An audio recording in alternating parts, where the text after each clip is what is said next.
What's up, everybody? Welcome back to Simply Walk the Talk. I am your host, JoshuaJHolland, and today we are going to talk about what it means to be elevated.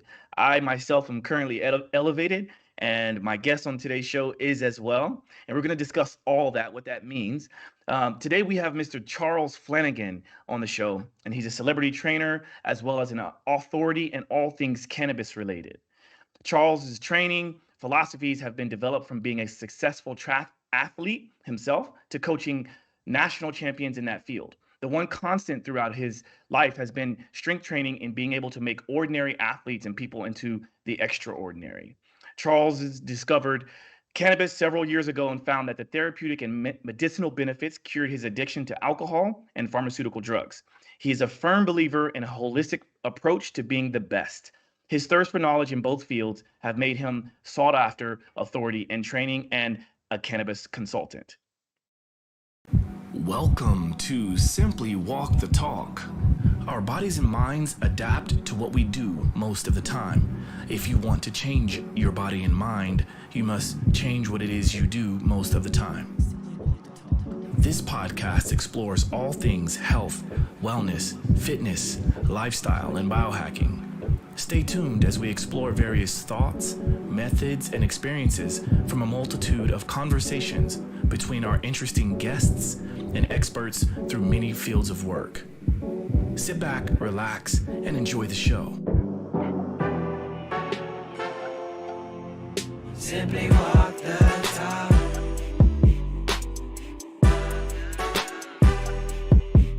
Simply walk the talk.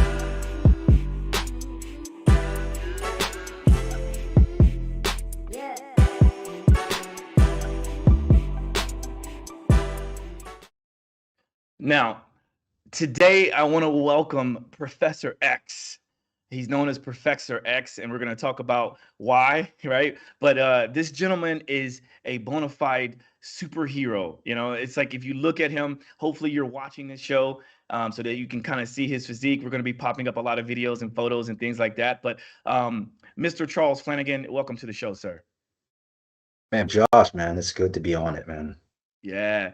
You know, it's really fascinating that as I prepared for this show today, I like to do a lot of research behind either the products, the companies, or the people that come onto the show. And as I was developing more insight about who you are, it reminds me just how closely aligned you and I are. You know, we both are African American. We both are known as quote unquote celebrity trainers, and we can talk about that, like what that even means, because I know we have the similar sentiment around that term, celebrity trainer, and what that even means. We also are cannabis advocates and consultants, and we also support this idea of bringing about personal development and mental health awareness. And so all these things I want to make sure that we get the opportunity to dive into today so that people watching and listening to the show can take something from it, but also so I can continue to learn more about you and you learn more about me and we just chop it up. So yeah, thanks for being here. Man, BJ, like I said before, thank you so much for having me. I've been a big admirer of your work from afar. You know, you kind of talked on you went over celebrity trainer. It's one of those topics or those terms that's I always tread lightly around, but you know, when you're talking about trainers, they're a dime a dozen. You know, so when you train, you know, people, you know, say to the likes of what you have, Oscar Isaacs, you know, Madonna, you know, Gigi, like those type of people, you know, put you in a different kind of landscape, you know. So you know, it was kind of, you know, important to me to I don't know, more or less being to the forefront of the guys behind the scenes. You know, we live in a culture now that is starved for, you know, how the DIY, you know, do it yourself. So when you see these people, you know, they're enthralled with them and they want to get some insights to, you know, how could I do that myself? So yeah, man, it as far as the celebrity training landscape and you know, you and I'd say the only similarity we have is the title. You're so much, I'd say, broader in that scope. You know, the people that you've trained, the things that you've done, Brody. So I'm so honored to be here, you know, and to be able to kind of talk about these topics with you, man. So and the fact that you're, you know, a consumption advocate and that you like to stay enhanced and elevated like myself, I'm really excited to dive into that. I think that's been something that a lot of people don't have the insight on, especially the practical applications, how to train with Yeah. it, and I'm just chopping it up, man. For sure. Yeah, I definitely want to hop in here and just kind of highlight the benefits of social media and fact that this is happening simply because you and I don't even remember exactly how we got connected, but I'm happy that that happened. And as I started to kind of see more about what you do, I'm like, wow, and like you would throw some content out there here and there, and I would share it or I would like it, and and then finally we had the opportunity to talk on the phone. And of course, if you go to Charles's Instagram, it's like it's obvious this guy is a complete specimen when it comes to like the aesthetic. He's very much in shape. You can tell that he takes care of himself. And so just off the bat, I know like there's a lot of work that goes into that, right? But then when I talked to you on the phone, it was like that didn't matter, like we connected on so many other things, right? Because that didn't matter. And that's what I love when it comes to talking about someone who treats this space similar to how I do, which is like it doesn't matter who we worked with, like these things can maybe display that we have a certain amount of experience dealing with certain levels of people and things like that. But like when we talked on the phone, it didn't really matter like who I've worked with or whatever. We just were able to chop it up knowing that we have a lot of things in common. So, you know, I would love for you to talk about your upbringing, because I know when I listened to one of a previous podcast you did, that was one of the things that I first related to. I think is we have a similar background in how we were raised. I was raised in a small town in Chandler, Oklahoma, approximately 3,000 people, and it was majority white. Like literally all of my all of the black people in my community, or most of them, were my relatives. It's simply put, you know what I mean? Like that's how Yeah. it was. And so I would love for you to kind of talk about that and maybe how that has shaped you into the person you are today. No, thank you. And I think that's largely what kind of helped you and I connect. Like, there are no, I'm a huge proponent. There are no laws of attraction. There are no coincidences. So I'm like looking at your profile, resonating with a lot of things you do. But when I started to, listen to your podcast and listen to you interact, just your grammar, your dialect. I'm like, oh, he paced and his cadence is very similar to mine. So then, it prompted me to call you. And then I'm like, we really tapped in. That was when you started talking about your upbringing, which mine very, very similar, right? I grew up in the Northwest, Pacific Northwest, Kirkland, Washington, to be exact. So the area I grew up in was majority white, only black people. I don't think that I saw another black person in a class or even in my school until I was in sixth grade. You know, the only other black person in the school other than my brother would have been my dad and the principal at that time. So uh, you know, it's funny to be reflective back to look at it now. Now, as a 43-year-old male, like I have so much gratitude for that upbringing, but at that time, and it wasn't easy. Um, where I came from Orange County, California, melting pot. And I was exposed to all different kind of cultures. Like I came from an elementary school or classes traditionally 50 children to a class, to when I moved to Kirkland, it was 20 kids to a class. And me being the only one of dark pigment was really heavily exposed. And I went through a lot, how you talked, how you were, the differences that now I think it's kind of great they're being a little bit more celebrated, weren't. They were exposed, and they were, I was, ostracized more often than not. So like what I am now is an amalgamation, or it's an adaptation of having to learn how to adjust to living in that dynamic. Because a lot of people don't realize, man, being black in a majority white area, as a young guy in the 80s, was very hard. It was very, very hard. um, Absolutely. so you and I had very similar stories. Like, and I like, and I talked to you about them, how they shaped is you're able to be in a world and interact with everyone. Like I have siblings and family members who have been around nothing but black people. It's great, but they only know that culture and they only know they're very culturally centered. So when they have to go outside that dynamic, they struggle, they struggle. And I think largely that's because our internal dynamic, as far as our culture, we're very emotionally driven. And I think, from outsiders, Caucasians and others, it's perceived as they take the emotional dynamic and they context it like that's angry, that's this, that's that. And it's just not, it's just how we are. We're very emotionally expressive. Whereas the Caucasian dynamic that I learned that they don't do things that way. They're not expressive that in that way. They're not vocally or emotionally, but there is, expression. It's just a different way. So it just gave me a better understanding of how to navigate that landscape, For sure. The thing that comes up for me is, I'm curious how you how your background was. Were you an athlete growing up as well? Like, were you, because obviously you're Yeah. very fit right now, you're very big, and what I'm trying to do is kind of draw this idea or this narrative around at least what some of what I grew up with, which is, and maybe you can tell me if you relate to this, but I grew up with this huge background of martial arts. And what that Mhm. meant was, so we're talking about African American brother, like me and my brother, right? And we were known as the Karate Kids, right? And we had this like everyone knew in our town, because remember it's a small town, everyone knew that we were the quote unquote badasses, right?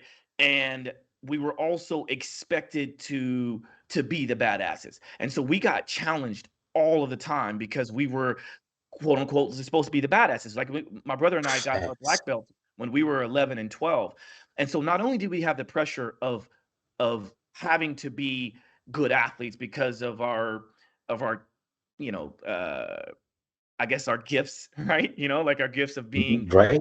being black, but also like we were the children of the sensei. Our dad was our sensei, right?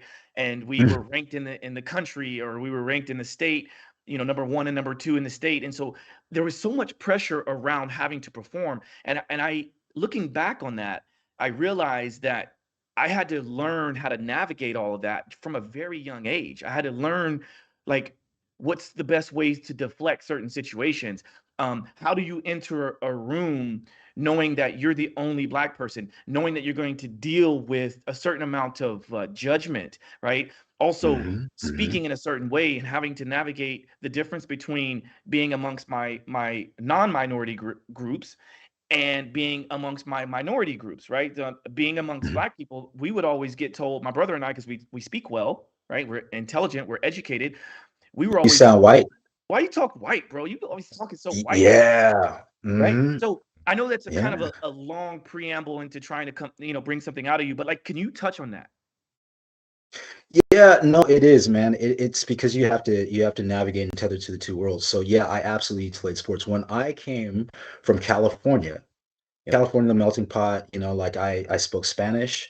I spoke a little Tagalog, bro. I spoke Romanian. I spoke all these different dialects because that was what I was exposed to. I moved to Kirkland. There's nothing but just whatever.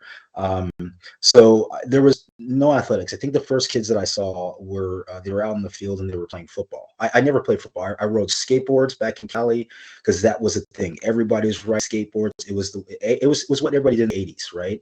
I did it. Nobody was doing that in Kirkland. Yeah, see, and nobody was doing that in Kirkland. So I saw them playing football. And so they grabbed me. They're like, "Hey, do you play football?" I'm like, "No." They're like, "Well, you're fast, right?" I said, "Oh, I don't really know. I've never had to race like that." So they gave me the ball, bro, and it was a wrap. I couldn't catch, I couldn't do anything from that standpoint, but I was incredibly elusive because I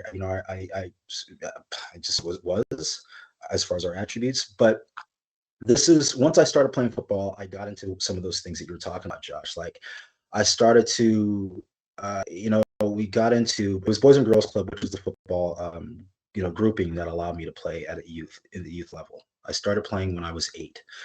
Um, when I got out there, I think it wasn't really obvious until I think about the second practice, and the second practice was when it was like certain little microaggressions that like I've now kind of gotten accustomed to and conditioned to now. Like, you guys are known for that kind of thing, or, you should be used to that, or, and it's things that, now, like, I kind of dismiss, and I didn't even know what they were then, Mhm. so absolutely, to your point, you do. You learn these things, you're aware of these things, you're exposed to these things. But also, I want to touch on something you said. When you're around both areas, you almost get into a point where you don't know where you belong. Hey, did you Mm. ever get to that? Like, so when I was in school, I played football, and then football was going great, and then I found out about track. My dad was like, "Hey, you need to run track to make you faster in football." So the track team that I was on was my school team. That was, like, everybody, whatever. But then I went and I tried out for a select track team, and it was all black. Okay. I start, in the first practice, I'm not really doing all that well. I'm getting gobbled up by these kids because there's so many technical aspects about sprinting that people just dismiss every day, and I just didn't get those, and I didn't know those at that time. So the coach sees me, and the kids aren't even interacting with me because when I'm trying to talk to them, I don't sound like them. So they're like laughing at me, like he sounds white, whatever. They're just dismissing everything that I do. So the first practice was just hard, right? So we leave, and I'm not thinking that I'm doing really well because I'm getting just lapped by these kids. So I don't think that I made it, but my coach was able to see, like, he's got an amazing gait, he's got a lot of fluidity, he's got a lot of natural things, these intangible things that you can't train, right? So Mhm. I was sent to come back. But that time, being exposed to that team, which was all black, is an awesome experience. But I was exposed to what racism looked like in the reverse. How your own culture can be so hard on you, and not only you, but other people, even you for accepting other people. Yeah. Yeah. I remember our first track meet. I had a track meet. I was so happy to be on this team, and everybody knew about them because when you went to these national level meets, they were known, right? So I get to my first meet, and I'm so excited. I bring out a bunch of my schoolmates out, right? They're white, they're Caucasian, whatever. So, I end up running my race. They sit behind me, and the lady who runs the team didn't really say much, and she smiles at them, acknowledges them. They walk off. She's like, "Come here." I'm like, "Yeah." She's like, "What did you do?" I said, "I brought my friend." She's like, "Don't you ever bring them to this meet?" I'm like, "What?" But they're my friends, but they're, what? They're white. I'm like, wow.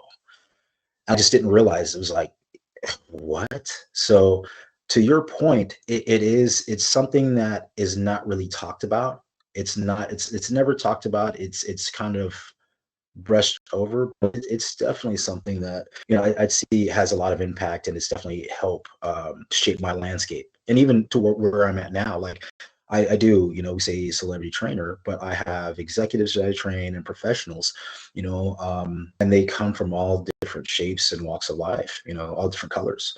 But I can relate to them, because I know I speak that language, and it doesn't matter what color you are. I know what that language is like. Yeah, to dive down a little bit more in that rabbit hole, like I think where I see this, and again, I like to do a lot of reflection in the sense of truly reflecting versus being in a depressive state, right? I don't like, because I do a lot of work, right, on my emotional, my spiritual path. Like I do a lot of personal development work, and I know you do as well. And so when I look back on it, I kind of try to boil things down to some simple concepts. And one of the things that I think was important for me, and I think it's important for people to hear, is this idea of perception, right? So Mhm. if I looked at my life, if I perceived my life to be from a disadvantaged standpoint, like a scarcity mindset, then woe is me. And now life is happening to Yes. me. I got dealt a bad hand, whatever, right? But that it is important to acknowledge that, right? Because we can acknowledge that all of us have that within us.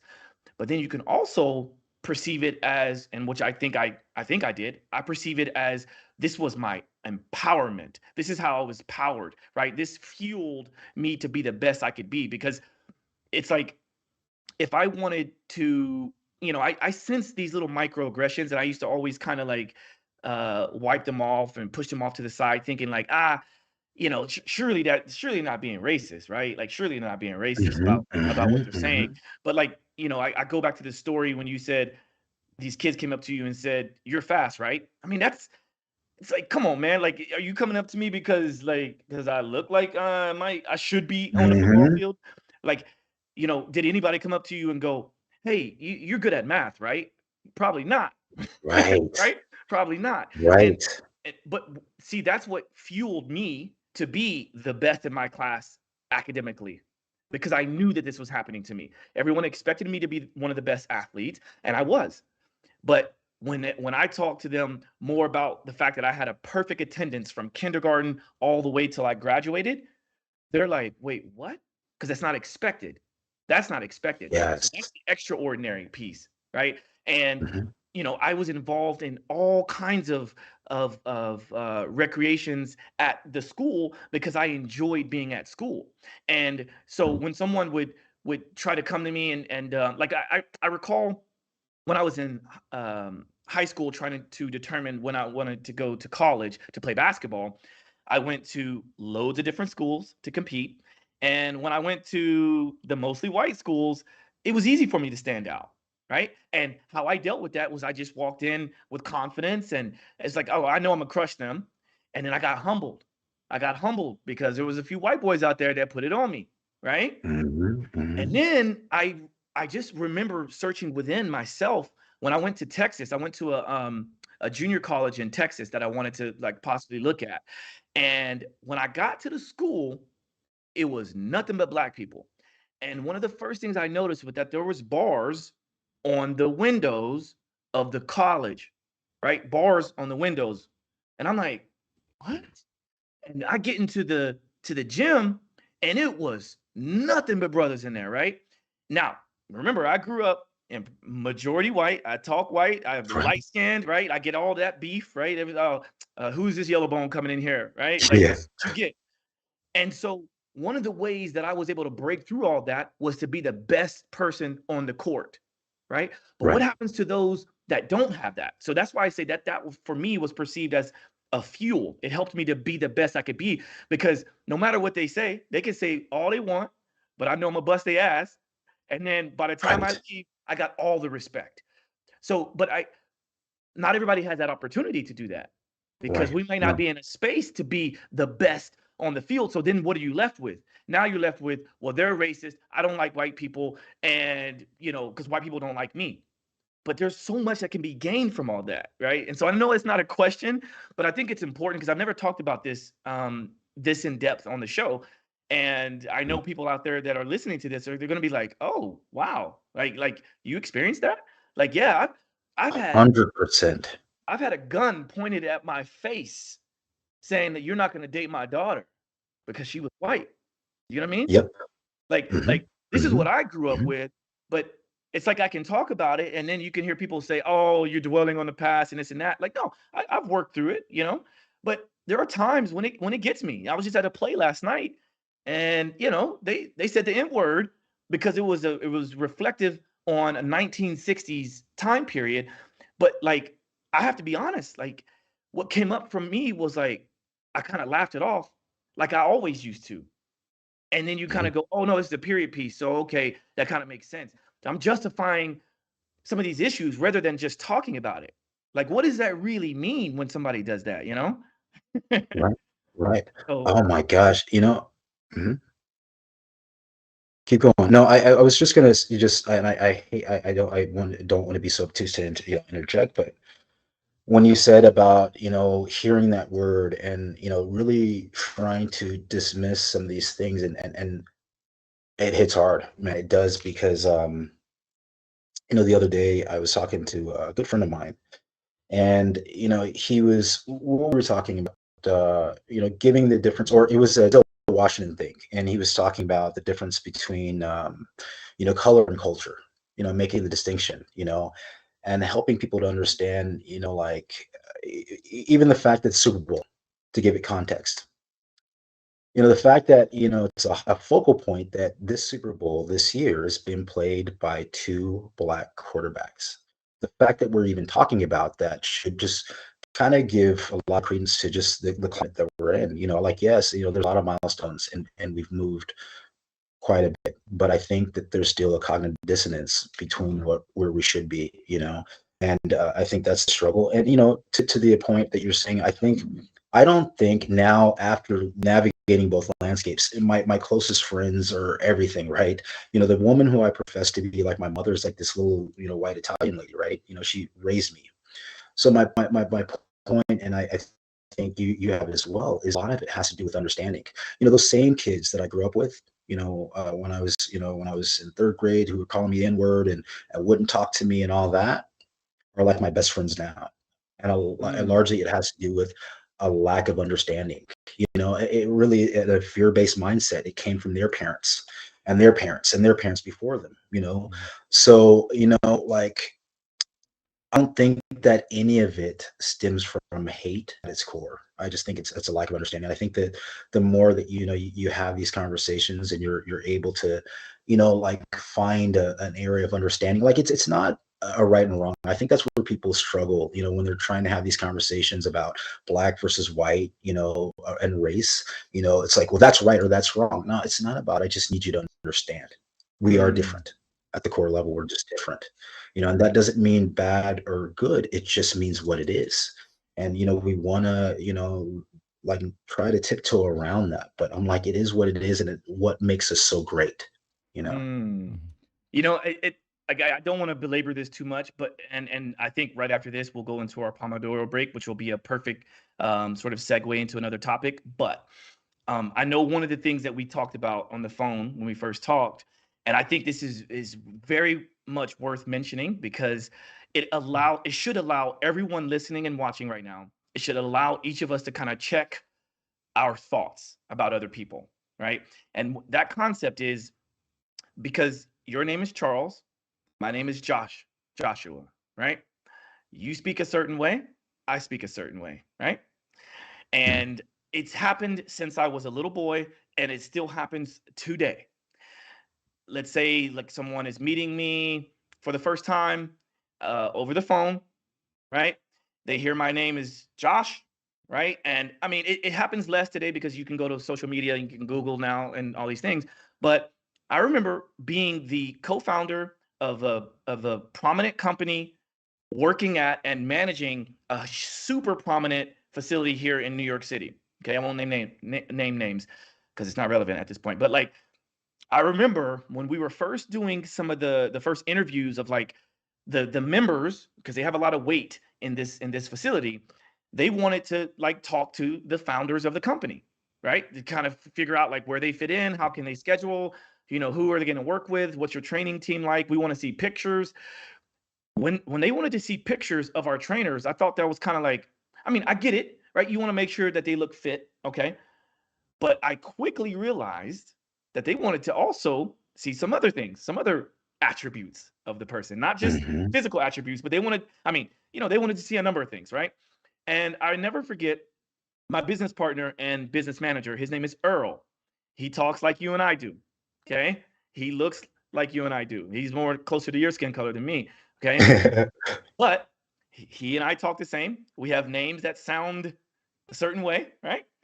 And the first time that a couple of these members met us in person after talking to us on the phone, conference calls without video, they were mortified. Like they literally could not imagine that Earl and I were the founders of this company that's going to be overseeing their programming, overseeing their health and wellness. They literally came up, a couple of them came up and was like, yeah, I'm here to see Josh and or Earl. And I'm like, hey, I stand up, big smile on my face. Nice to meet you. Yeah. It's like this pause, and they scan you up and down quickly, and it was like, uh, oh, you're Josh? Yes, Yep. I'm Josh, because they expected a Jewish person that looked a certain way, right? And and again, like that's those microaggressions that I know that when you really take that and use that to empower your situation, it's like you said, it's ignorance.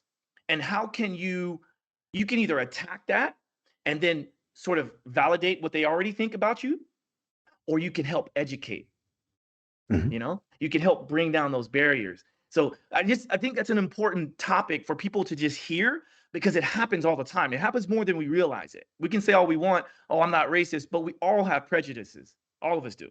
Right. Mhm. So I like what you said about the name one, because the name one, Jay, is so easy, man. My name is Charles Flanagan. The minute I say that, people are like, the stop the pot. It's what? It's Charles Flanagan. Oh, nothing about that's black. I'm sorry. So that's your name. So that's your name. No, man, it was the one that I can find. It was the one that sounded sense. It was the one that was going to give my butt the most credibility. Yeah, bro, that's my name. You know what I mean? So, even something that simple, and we just dismiss it. We're dismissed that that is a microaggression, which in turn is kind of racist.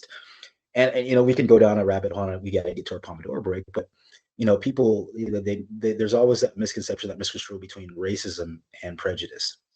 I think that we all carry a large degree of prejudice, which, to break down the context of that word, prejudice, prejudge. We prejudge everything. You see that guy, and I think that the prejudging, or the prejudice that we have before, it made sense, right? Prejudice at its root is a survival technique. You have to prejudge every situation, at its core. But when you start having, terms like racism, like, I don't like that person, I'm not only taking prejudices, but I'm now having hatreds and feelings attached to this person based off race. Come on, it makes no sense. I think that, even, coming up, that was the only thing that I've struggled with racism. I've understood prejudice is as long as I can remember. One of the things that I preach to my clients, and you and I can completely relate, as far as being a celebrity, quote unquote, celebrity trainer, you don't never get a second chance to make a first impression. So, like, the minute people see you, they're formulating an opinion about you. So what happens the minute you see me? I don't have to say anything. I have something. The minute you see me, I have something that, you can't get willed, bequeathed, or gifted. You have to work hard for physique, especially with you and I our age at 43, man. There's only so much my genetics are going to give me right now, right? So Mhm. when you see somebody in their appearance, it's a huge, you know, uh, you know, um, insight onto who they are, what they're like, So, um, yeah, I'm sorry, but yeah, Mm. it is key. Bro, it's key. And really quickly, you have a brother. Is he older or younger? I have, man. So I have two brothers. I have Okay, two younger brothers. Yeah, yeah. two younger brothers. And Mhm. just out of curiosity, what are their names? So Anthony Flanagan and Conrad Burleson. You know, Okay, okay, so okay. Anthony and Conrad. So here's one of those ones I get. So my brother's name, his full name is Romario Holland. Okay, Romario, right? It's his. It's like it's people don't really. I guess they kind of expect that, right? These novel names for black kids, right? Mhm. And so, like, okay, we'll call him Mario, and Mario, for short, can be known as kind of like an Italian name. So they might ask like that. But then, anytime somebody asks me about my brother's name, the next thing out of their mouth usually is, so wait, why did your parents call you Josh? Yeah. Right? Right. And it's like, Mhm. I don't know. I mean, You're maybe they didn't right. want to, maybe they couldn't, settle on another name, or maybe they had too many questions about the name Romario and this and that. I don't know. But like, that's one of those microaggressions where it's just kind of like, does it matter? Really? Like, should my name be, Mubaktu? You know what I mean? Like, like, But you know what we don't like, the importance of why we need to educate people on why,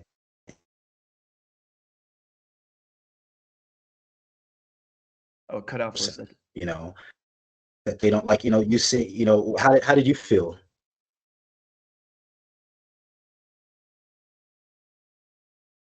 Jay?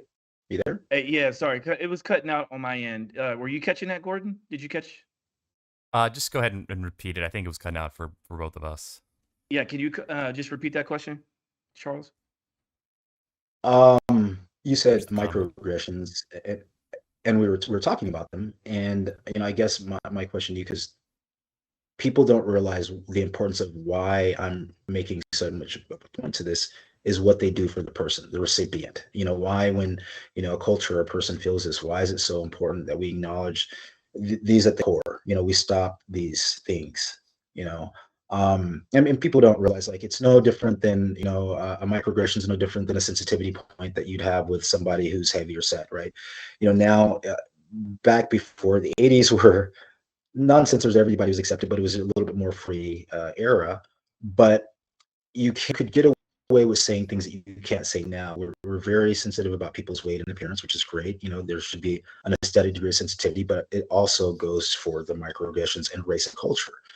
With the Super Bowl going on, with so many different things, there's so many things that people throw out, and I'm just like, why would you say that? That's not okay. That doesn't make me feel okay. But it's still, you get so sensitive about this. Why are we sensitive about this? Even that word, even I don't want to spend too much on it because it'll go down a deep hole, but even the N word, the biggest thing that I get asked from blacks is like, are you okay with somebody white saying it? I get from white people, are you okay with, somebody white saying it, and why on both sides? And, the answer that I always have to that is that we are talking about a word that now has so much meaning and symbolism that it's impacted a whole race of people. Yeah. So at some point, do you think that we need to have a collective discussion on the powers and the impact of this word? That people have died for this word. So, you ask me, can I say it? Or you ask me, if you're black, should I say it? Or, I'm gonna give you that same dissertation. I'm gonna say, you do realize that wars have been fought. People have lost their lives, right, over that word. Mm. Mm. So That's heavy, bro. And again, I don't want to go too deep, but like I'm certain that you understand this because I've gotten asked this all my life, right? My response used to always be, no matter if it's a black person saying, a white person saying, or any other race of person saying it, or asking that question, my response to that would be, why would you want to say it, knowing the impact that it may have, right? right, It's like, right. like are you so in need of having to say the N word because it makes you feel a certain way, it makes you feel empowered?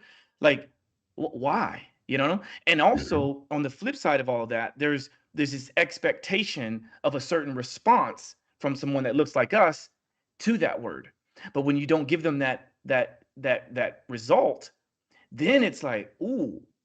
So, does that mean I have to always practice suppressing my emotion around that? Maybe, right? But it also, there's an opportunity to do what we're doing now, is to educate people on, like, why even say it? If it's like it's almost like you're looking for a fight. If you want to fight, just say you want to fight, you know? Mhm. Or let's talk about what's coming up that even makes you want to ask that. Like, if you like to talk about controversial topics, okay, we can talk about controversial topics, but let's just not try to get under my skin because you're trying to feel what I'm feeling. I'll tell you how I'm feeling. I'll tell you how I Mhm. feel about that. And sometimes people can't handle that. Mhm. Mhm. So Mhm. Can't handle the truth. anyway, right. You can't handle the truth. Right, yeah.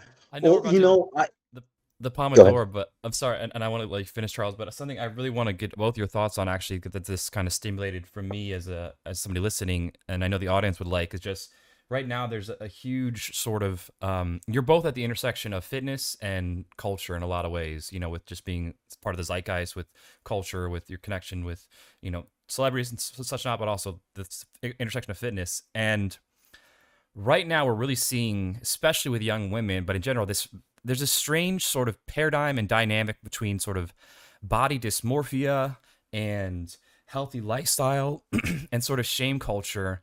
And I'm curious both your thoughts, like with your clients and what you're seeing, like how you approach that with your clients, and in general, there's just so much controversy of, like, a heavier set woman on Sports Illustrated, is that viewed as healthy now, and or should we not shame, and what's healthy, and all these sort of things right now, and especially with young men, and just this, like, there's an epidemic with young men trying to be healthy and embrace, healthy hormones and these things, but also not trying to come off as, a toxic male. So there's a lot of these weird sort of like people don't know where to like stand as a young man or a young woman, or like how should I view my body, and how should I like love myself and embrace sexuality but not want to be shamed, like. And I think you're old enough, you've seen enough, and you've seen a lot of these worlds and zeitgeist form and sort of be created, because it wasn't always this way. And we can talk about how it's gotten here, but the bottom line is we're here. And so when we come back, I would really love to hear both your thoughts on like what the F's going on, and sort of how do we navigate this where we're taking the good and leaving the BS? Well said. Great Yo, question, Gordon. And I definitely right? think we should let's hop into the Pomodoro break because I think this will give us an opportunity to kind of reset to be able to like really answer that properly. But let's go into the Pomodoro break and then we'll address that, Gordon. Thank you for that. So for those who are new to the show, we do a Pomodoro break to kind of break up the monotony of a sedentary lifestyle or just a certain set of thoughts. And I think this is a perfect time for that. So what is something, Charles, that you could offer in the form of a Pomodoro break for our listeners and viewers? Two things that I like to do within the terms of Pomodoro break, breaking up the monotony and just giving yourself time is like we've had such a great conversation. It's very, very intense and a lot of emotions come up. Sometimes it's good to just breathe and reflect. So every day I have my mindful moments when, I'll do my box breathing, which I love that it's been talked about now. Box breathing is essentially, breathing and holding the inhales, the exhales. It's in a basically in a quadrant, right? And what it's designed to do is designed to that vagus nerve, that controls our common reset, functions, calms us down, gets us back into a homeostatic, gets us back into stasis. So do that. Another big thing on top of that, after I do that, is I'll just have a nice little mindful moment, and I'll go on a mental vacation. I'll close my eyes, think of the most tranquil, relaxing spot. Right now, Seattle, Washington is being back on the pier at Waverly Park, and I'll just take myself back there. I'll take myself Mm, back there when everything's peaceful, where everything's calm. And that's the thing that I think a lot of people forget about these places is that you don't actually physically have to be there to get the neurological, response from them. You close your eyes, you think about it, your brain will give you all the similar responses that you need to take you back to that place. So that's I it. love the idea of a mental vacation. I absolutely love that. So thank you for sharing that. Could you just give us a quick example of the box breathing so that people that are listening or watching can join Yes. in? And it doesn't have to be long, but like just kind So of give people an example. the box breath, essentially very, very easy. It's going to be an inhalation for 4. At the top of that inhalation, you're going to hold it for 4 counts. After you hold it for 4 counts, it's going to be a slow exhalation for that 4 count. And then at the base of that 4th count, you're going to hold it. You're going to keep that cycle going for 4 times, so that'll complete the box cycle, the breaths. Um, but yeah, that's essentially it. And after Exhale the through 4 the mouth or cycles, nose?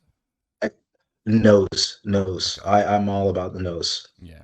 Perfect. So let's do that. So Let's do that. Just I think it's worth doing because again, people watching at home and listening, if you're listening and you're driving, please pull over and don't do this while you're driving, right? But let's just go over this really quick because I think it's important. If you want to skip, 30 seconds forward to skip this part, feel free to do so. But like join in with us because I think this will be important for both of us to continue this wonderful conversation. okay, so we're all going to start. We're gonna go on inhale for 4 count. Okay, inhale 1,000. Hold. Exhale. Hold. Inhale. Hold. Exhale. Hold. Inhale. Hold. Exhale. Hold. Inhale. Hold. Exhale. Hold. Inhale. Hold. Exhale. Hold. I always love doing that. It's a really nice Ooh. reset.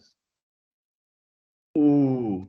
Now, I just want to give a couple tips here and there because again, You're a being breathwork tactician. I love. uh, Go ahead, please. no, I love this, and you're a practitioner as well, so we both do this, and I want people to understand that there's a variety of ways of to do this, right? And you may have heard a slight difference in maybe how he was doing it because he was having to speak, Charles, that is. And I know some people aren't able to breathe entirely through the nose because of certain hardware issues and whatnot.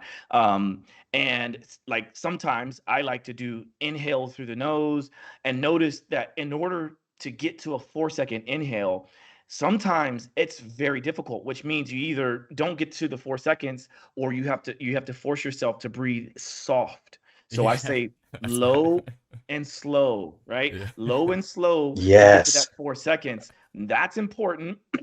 And try to do it as much as you can nasally. And then you hold your breath. And then you have the choice of either exhaling nasally or exhaling through pursed lips or closed teeth. And what that's doing is trying to moderate the flow of the air, which helps to build up this lung capacity, which is what we're ultimately trying to work on as well, right? To get this autonomic response, but also to build our lung capacity. And if you can do this for a period of time, not only do you feel this sort of rest and digest, you get to this parasympathetic state through the nervous system, but you also are working on your lung capacity. So it should be like this little bit of a challenge. If you can't find yourself getting to 4 seconds, think, am I breathing too hard through the nose?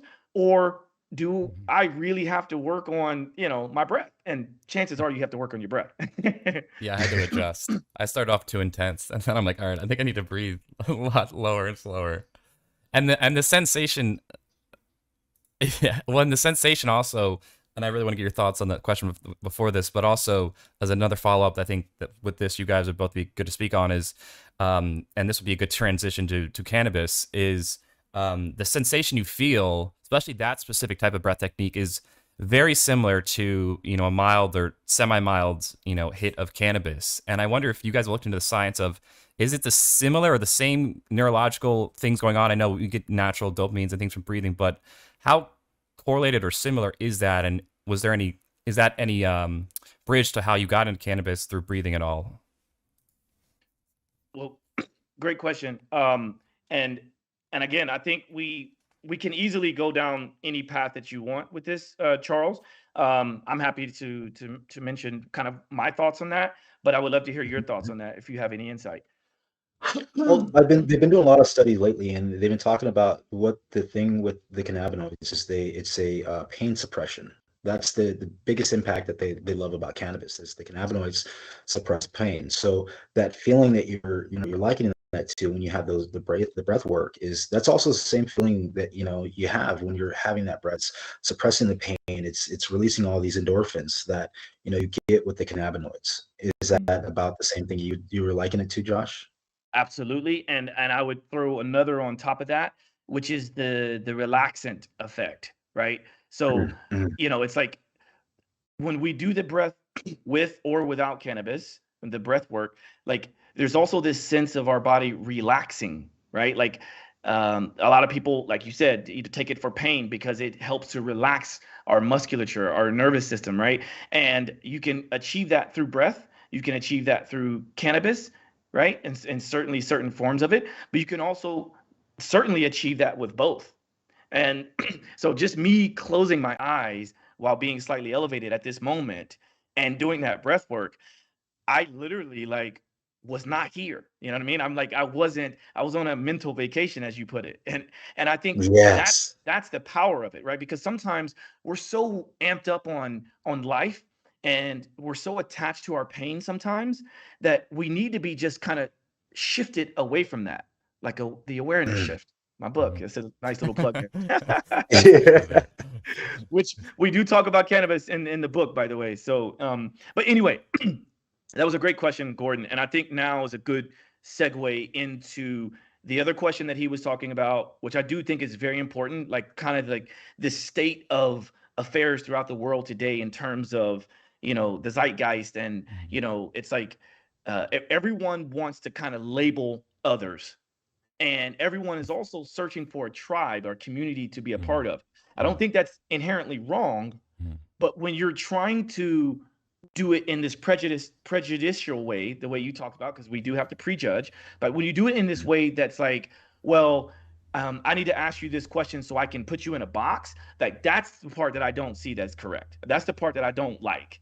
But if you want to find a community of like-minded people because they're healthy, or because you aspire to be like them, or you think that they can add to the collective, that's the part that I do like, right? So Mm. what are your thoughts on it, Charles?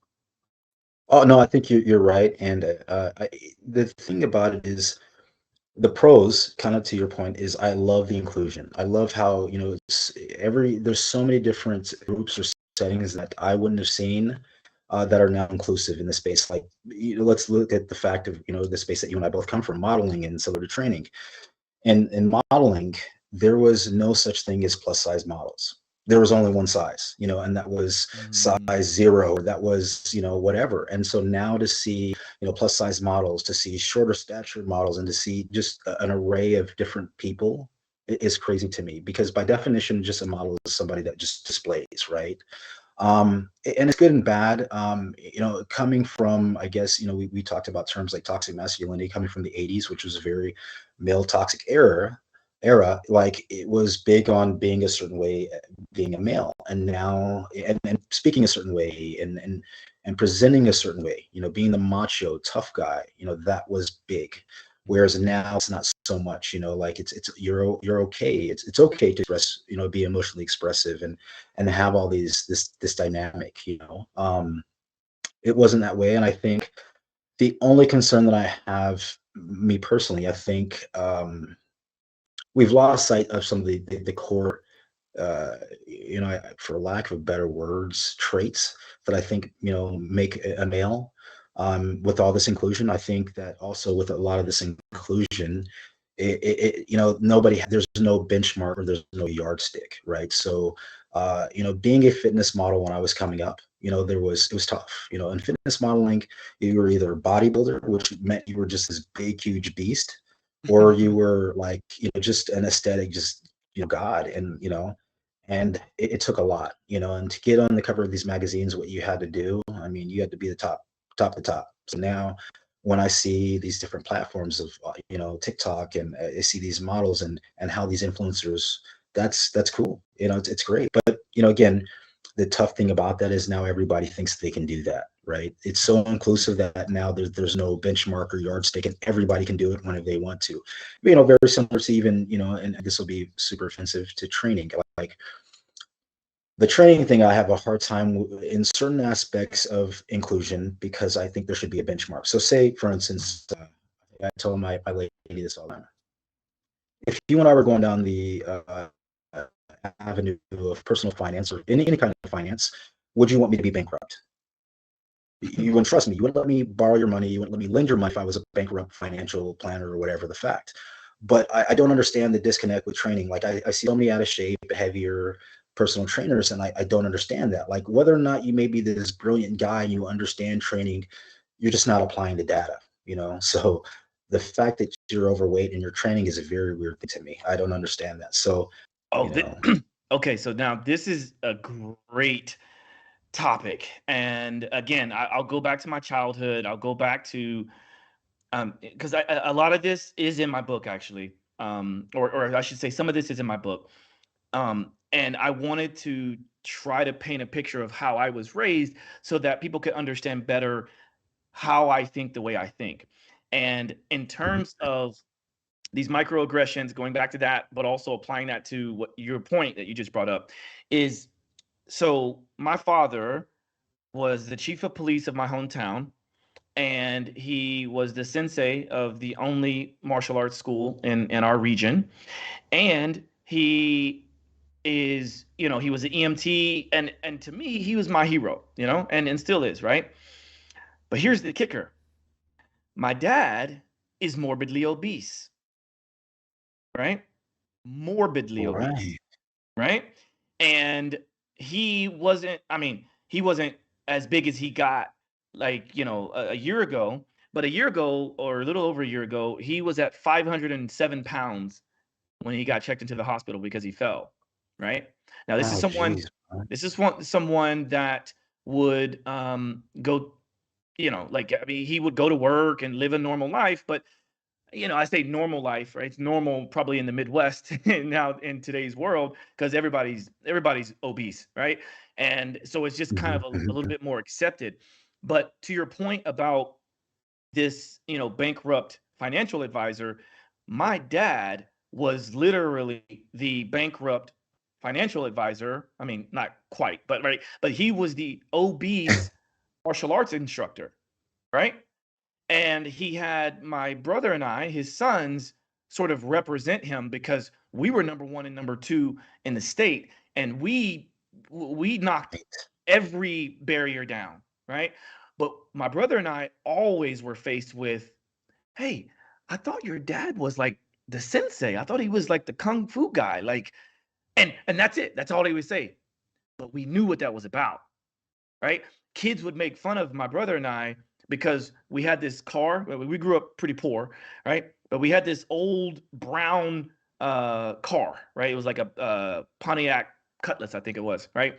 It was old, and it was the brown car that everyone knew that the smoke was coming out of the back of it, and it's like you knew we were in town because if we were going somewhere because there would be smoke, right? But not only that, people would laugh at us because when we would drive off, they would all be pointing because my dad's side of the car was always lower to the ground than the side that we were on, Jeez, right? And I learned, bro. like, without even really, I'm just now for the first time realizing that I did this, but I would sit on the side that my brother would sit on, like whether he was in the front or I was in the front, we would just intuitively sit on the other side to try to balance it out. Mhm. Imagine that, right? Imagine that. And so I have grown up with a little bit more empathy about those that maybe aren't doing what you say, like that, what you brought up, which is like they should be walking the walk, talking the talk. Mhm. Hence why I call this show Simply Walk the Talk. And I get asked all the time, do you think you are where you are today in your career because of your family, because of your dad particularly? And I say, Mhm. certainly, certainly, right? Because I have an example of where it can go. He to this day he's in a acute care facility, right? It's essentially a nursing home Mhm. because he got to the point where his weight got so out of control that he can't live a normal life. And I know the pain that other people, when they first hear that, they go, "Wait, your dad is morbidly Mhm. obese? How?" And so I've Right. had the opportunity to educate people in that it's not just about overeating. There's so much that goes into that. And so Oh my again, gosh. it allows me to bring that up. And I'm not giving a pass for anybody who's in a training space that is overweight, not giving a pass for Mhm. that, or not giving a pass to the person who's a dentist who has bad teeth. But at least it allowed me to kind of go, I can empathize with you for a moment. And then I Mhm. ask those questions a little bit deeper, especially as a health coach. Like, how did we get here?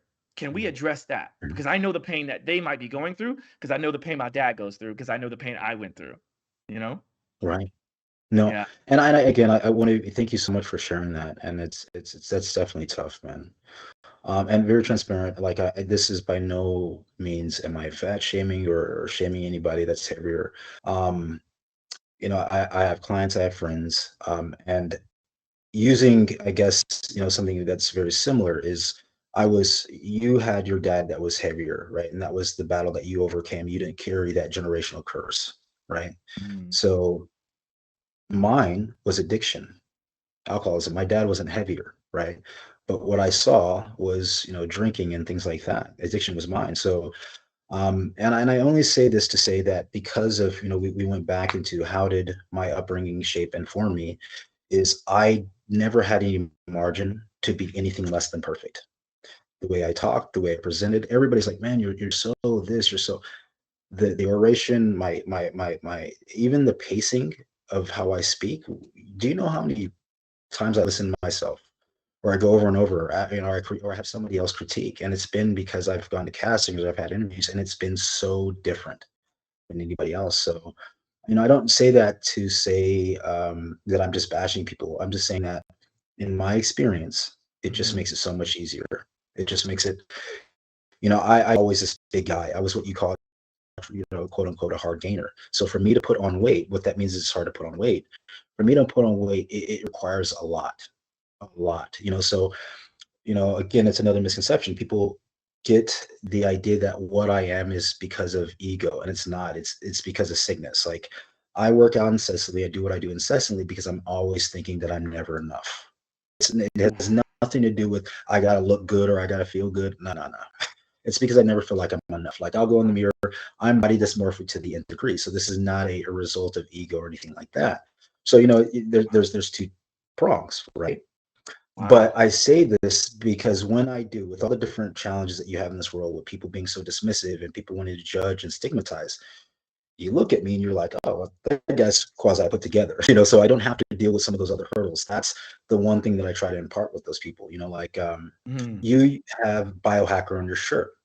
That was one of the other things that really kind of connected me to you, is because there's a lot of people that don't know what that is. And I read your books, like I've seen the podcast and I'm like, yo, man, this guy is it, from your breath work, to the yoga, to the everything, to martial arts. Like what that means is somebody that's understood their body and really wanting to see what it's capable of. And I'm like, yo, Josh is that guy. And a lot of people in our culture don't even understand what that means, that you're a biohacker. What does that mean? Well, you live day to day in this body, or and like no different than a car, right? I have friends who have high performance car. You can drive your car every day and never see what it's capable of. I can grab a NASCAR driver and show you things that car you never even thought that car could do. That's the same thing with the human body. I think a lot of people are walking around every day just going, just through the monotony of life, not really pushing their body to the limits.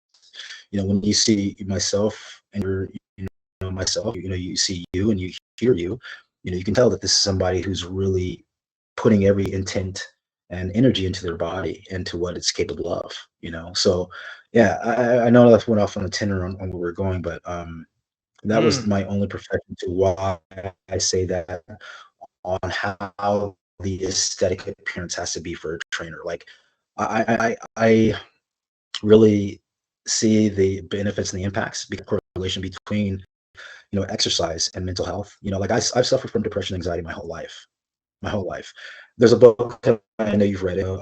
Dr. Rattay has it. It's called Spark, and it's about exercise and mental health. And it was one of the books that when I was at the thralls of my addiction, kind of going through it, it really helped me out. It basically talks about how exercise can really reverse a depressive state. So when I see these guys and I know how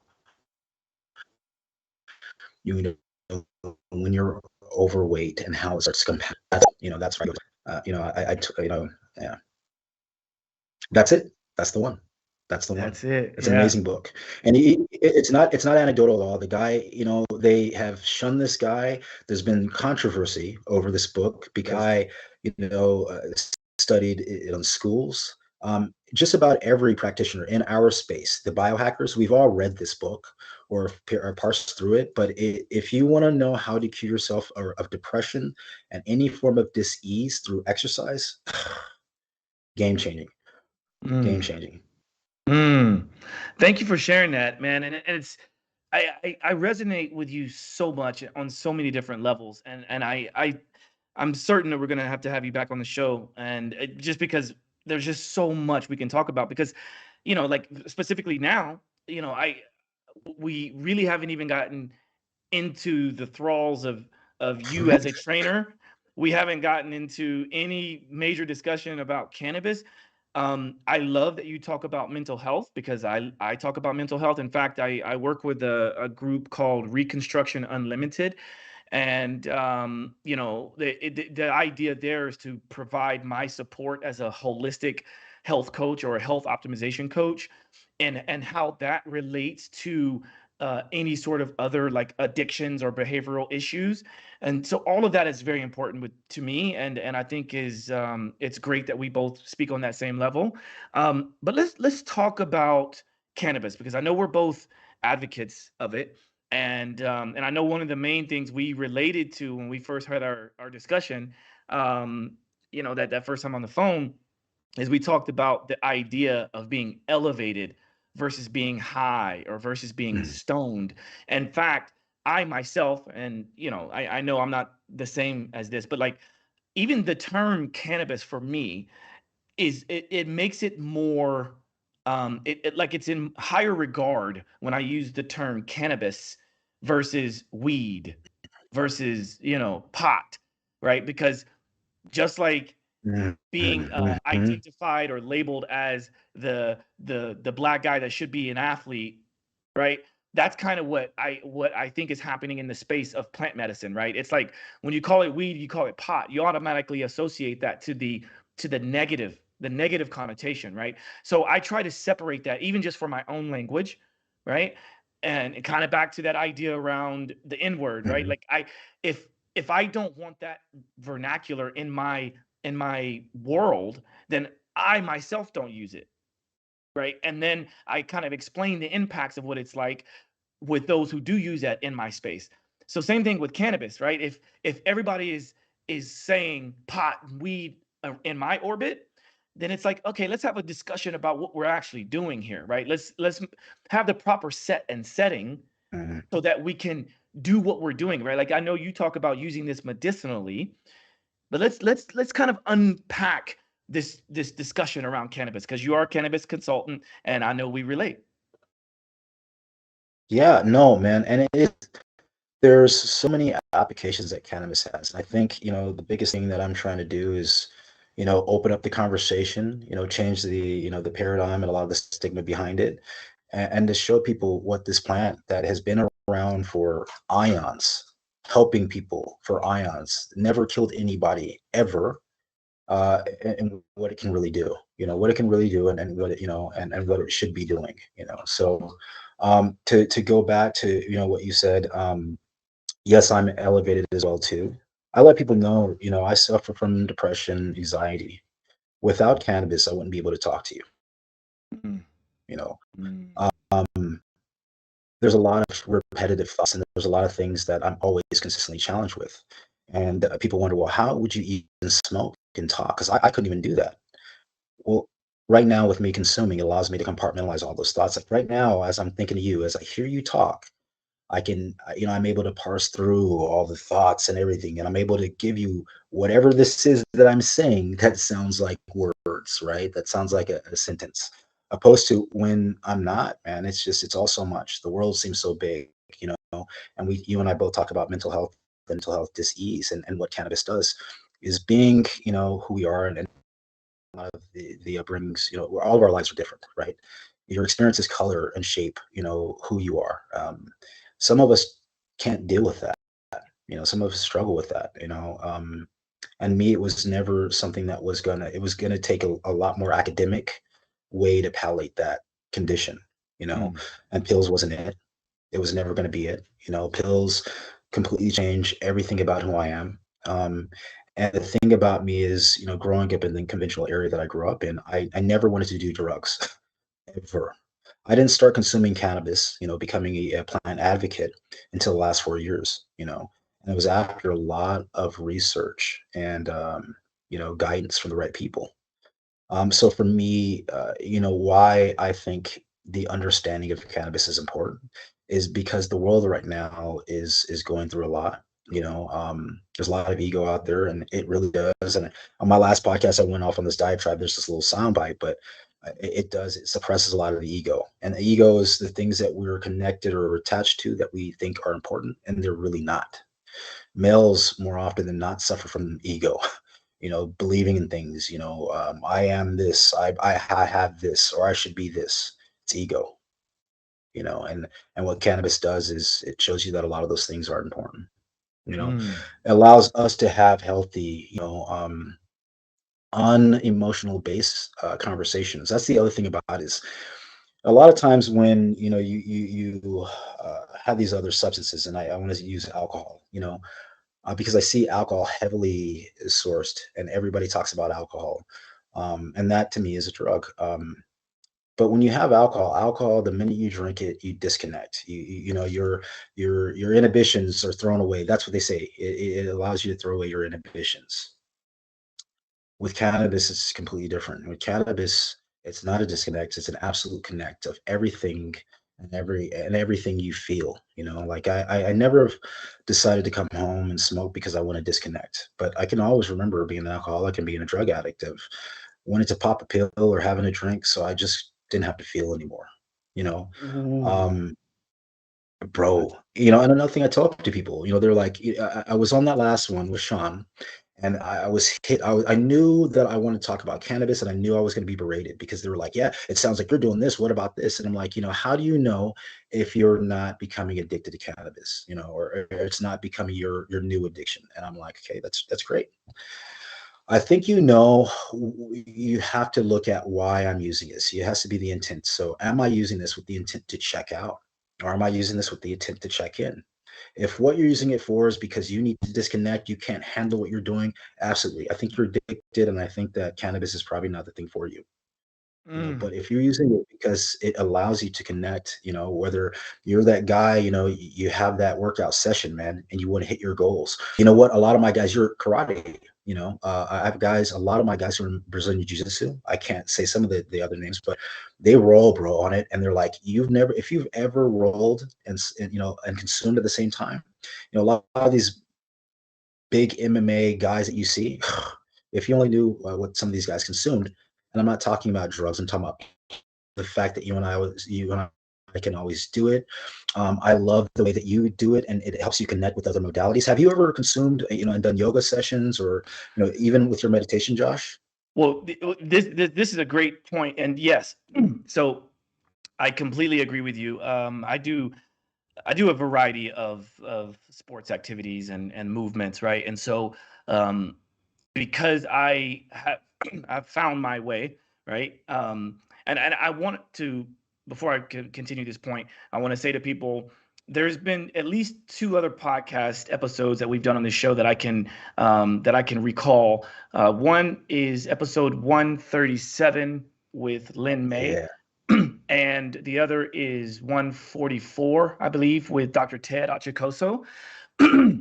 Both of those episodes we discussed at like in depth the sort of like the world of cannabis, at least from their perspectives and my perspectives.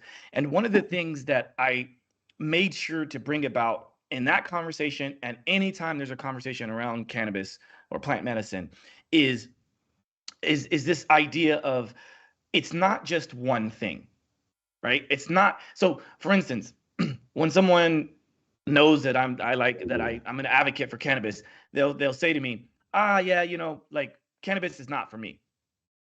And then I go, oh, interesting that you would say that, what happened? Can you explain a little bit further? Well, I I mean, everyone has, or a lot of people have the story of taking edibles, too many edibles, or Right. hitting the blunt too much from someone that was at the Mhm. party and this and that. And it's like I always kind of throw this idea back at them and say, okay, what if I sat here and told you, you know what? I tried the whole food thing, but food is not for me, right? Or you know what? I tried the whole vitamins thing. Vitamins aren't for me. That's how Right. that's what I hear when they say that. Because to me, what it should do when I give you that response back, it should make you think, well, no, I'm not saying that all food it doesn't agree with me, but like gluten doesn't agree with me. Oh, so now we're talking about a certain subset of food. So then you're saying Yes. that a certain form of cannabis may not be good for you, a certain profile, a breakdown, a ratio. Like I mean, we've got edibles, we've got, flour, we've got drinks, tinctures, ointments. So like what part of it is not for you, Mm, right? And right. then have you tried all of the other forms? And are you, and sometimes these are the same people who go to the store and get over the counter medications that are worse. They are the Right. same ones who medicate with alcohol, right? Right. Like, you know what? I prefer to have my glass of wine. It's like the point that you brought up, which was, do you check in or do you check out? I absolutely love that. And I'm going to borrow that because it's either you're checking in or you're checking out. And Mhm. I'm from this camp of like, I know exactly what strains I like. I know what ratios I like. I know the best times to take it. Most of the time, I'm always taking it before I do one of these podcasts. I certainly did today, right? And and then it's like when people understand that, they go, oh. So sometimes, and I don't want to be the one here to force anyone to try it, but I do say, just like everything else, sometimes you just got to try it and you need to learn how to titrate up. Like, I would never ask someone to go from a regular shod shoe into a barefoot shoe from day one to day two, because we know you need to progressively load the system, right? If you've been wearing, a regular shoe all your life, and then you find a video on YouTube or on Instagram that shows that barefoot training is the best way to go for your foot and things like that, you might hurt yourself if you immediately go to that. And that happened to me, right? But It here I happened to am me. now, right? I Right? didn't know that. Right? But here I am now saying that, like, well, I could have 10 years ago, 15 years ago, I could have said, oh, barefoot shoes aren't for me. This is what a lot of people say to me, right? So then I go, well, have you tried just barefoot? Because that's your body. And you can't say that being barefoot is not for you, because that's how we were born. You weren't born with shoes, Man, right? So this is how I kind of break through all of the stigmas around the idea of cannabis. And then again, now we're not talking about just cannabis. We're talking about your thought process. We're talking about how do you elevate, and this is why I like to call it elevated. man. Yep. Yep. Yep. Yep. Yep. So I know. But go ahead. Go ahead. Well, no, I was just gonna say, like, I wanted to get that piece out there, and then I'll quickly address the how I use it during certain activities, because I know you want to touch on some of this as well. Yes. The first time that I ever tried cannabis with basketball was one of the most profound experiences that has ever happened to me in terms of fitness and cannabis use. Okay. Now, I went my whole high school and the beginning of college without drinking alcohol. So I didn't drink alcohol until I was 21. I didn't consume cannabis until I was 24, right? And I missed out on a lot of all of that. Now, I say missed out as in, whether that's good or bad, right? Now, there was most of my friends and athletes and like teammates that were on alcohol and on cannabis throughout my entire career. And one of the best athletes in college that I had ever been, he was actually my roommate. He was an All-American basketball player. He smoked every day. Now, back then, this was really unheard of, right? I wasn't near what I know now about health and wellness in general, but certainly back then, I mean, I couldn't stand this dude, right? Because he was also smoking in our apartment, and I was a roommate Hmm. with him, But this dude was jacked. He was one of the best athletes, and I thought to myself, what would he be like if he didn't smoke? I just thought it was so negative. Like, man, he would be incredible. He would be in the NBA if he didn't smoke. But now that I know what I know, I think back to, he had an advantage, man. That's like a performance enhancing drug, right? Performance enhancing supplement, right? And so I tried it for the first time playing basketball, and it was like the Matrix, bro. It was literally like the Matrix. Like, I could see plays formulating. I never forget, and I've talked about this on a podcast before, but I remember I was a little bit like all over the place in my head when I was on the basketball court, right? Mm. I played at a very high level, and I would always be like, okay, I got to remember this play, because I was playing point guard and shooting guard, and I need to remember plays and defenses. I need to know my own plays. I need to be able to call them out, tell each person in their position, plus my own position, where they need to be if they were messed up. I Yep. also need to be able to read the defense and where they are, and if there's any, openings here and there. All these things was going on, and my assistant coach at the time, he was a former NBA basketball player. He played for the Chicago Bulls. Okay. He came to me one day and he grabbed me by my jersey. He was like, boy, you need to calm your ass down. You need to calm your ass down. He was like, go out there and play. And I'm like, okay, coach, okay. Oh, that made it worse. That didn't make it better. That made it worse. Right? Right. And so now, I'm out there, I'm playing. He benches me. Right. And he sits me down, and he was like, hey, boy, you need to go smoke a blunt or something. Right? Yeah. Mind you, he was a cannabis advocate, but like back then, you can't talk about that. But we all knew he actually ended up losing his job because he smoked, right? He lost that job because he smoked. But it was interesting because I don't agree with the way that he did it, but now I understand what he means, because he was just trying to Right. tell me like, hey, there's something out there for you that can maybe slow down what's happening in the firing of those synapses in your brain. And when I saw this basketball game open up in my adult years, I thought, oh, I'm going to play every game elevated. And I mean, it's like my Mm, game completely transformed. And I've rolled, mm. 'cause I do BJJ. Now I will say this: I ran the New York City Marathon on it, and that's something you should do. Oh, no, but anyway, let's kind of go back into your thoughts, because I'm going on a tangent now. It's easy for me to do. Yeah, I do love the component of being able to check in while doing physical activities, for sure. Yes, sir. Yeah.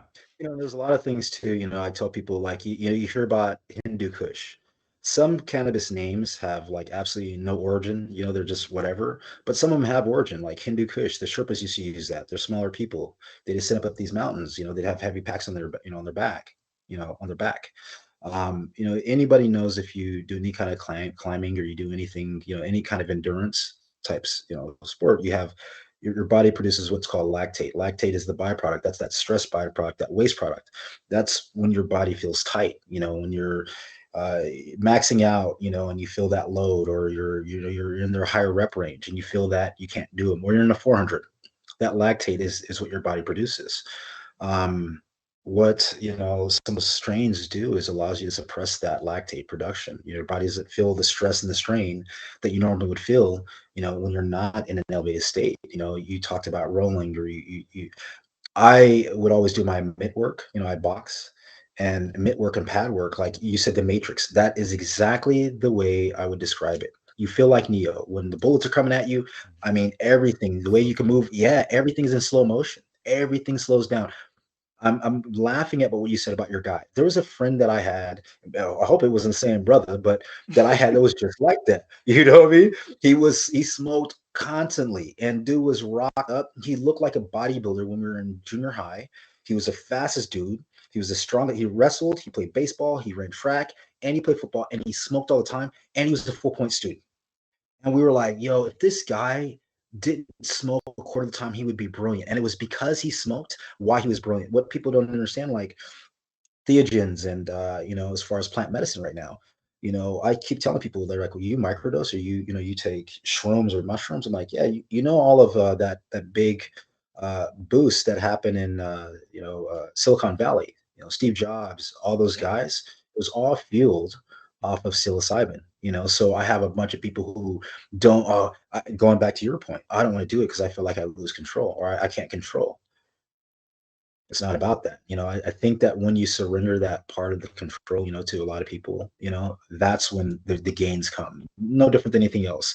The bad experiences, here's something, me being in the space. There's a product called Udo, and I'm going to see if I can find it. I don't know if the lady makes it, but if the product's not available, if you ever have a heavy dose of edibles and you don't know how to titrate that, or it's too much, with alcohol, if you drink too much, you're going down that hole. You either get alcohol poisoning or you go to the hospital. Okay. With cannabis, it's horrible, right? And you'll feel miserable. But the thing that's so awesome is you'll never die. To offset that, if the feelings are ever too much, what I would ask you guys to do is go to a dispensary and you can get CBD. CBD helps titrate a lot of the psychedelic effects, like helps marginalize them. So I guess it'd be almost like having alcohol and somebody saying getting some caffeine to kind of help curb, the feelings. But on the whole, that only happens with edibles, and it's because it's so hard to really dose them accurately or get the dispersal of the cannabis, the cannabinoids in the product. So other than that, I tell people, for first time consumers, grab a joint, blunt, or whatever smoke you can. I'm not advocate, but I am. You can get a little puff and you can kind of feel the effects. And if they're too much, you can always back it off. But with the edible, man, the edible is a tough thing. It's like, I guess I would liken this to, you can't go on a roller coaster, get up at the top of the thing and decide, when you're at the top, yo, I can't I don't want this. I want to get off this ride. That's what it's like with the edible. Opposed to when you smoke the joint, like it's being in the line. and seeing the ride and being like, yo, that's wild. I'm out. That's Right. what the CBD does, right? It's like, Right. okay, yo, this is crazy. We're in the line, man. We're about to do it. You feel all pumped up, but then the CBD makes sure you don't have to get on the ride. You know what I mean? So you're still in the line. You're still Absolutely. getting the effect. You're still with everybody. That's the best analogy that I would use. And thank you for sharing that. And again, in both of those episodes I mentioned before, that we did on this show, I talked about that very component because it's something that I've experienced. Right, most people, or let's say a lot of people, have this "what if I take too much" moment. Right, I've certainly been there, and I never wanted to be back there. And so now, what I do is kind of like having a at-home first aid kit. Part of my toolkit for anything is there's a handful of things I always keep around, but I always keep around a very potent, concentrated tincture and nasal spray, right? Because we're talking about fast delivery of pure CBD, right?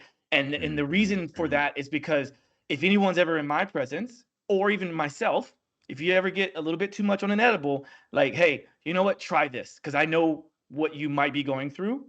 Try this. This can Mhm. help kind of cut it, so to speak, or titrate it, as you say.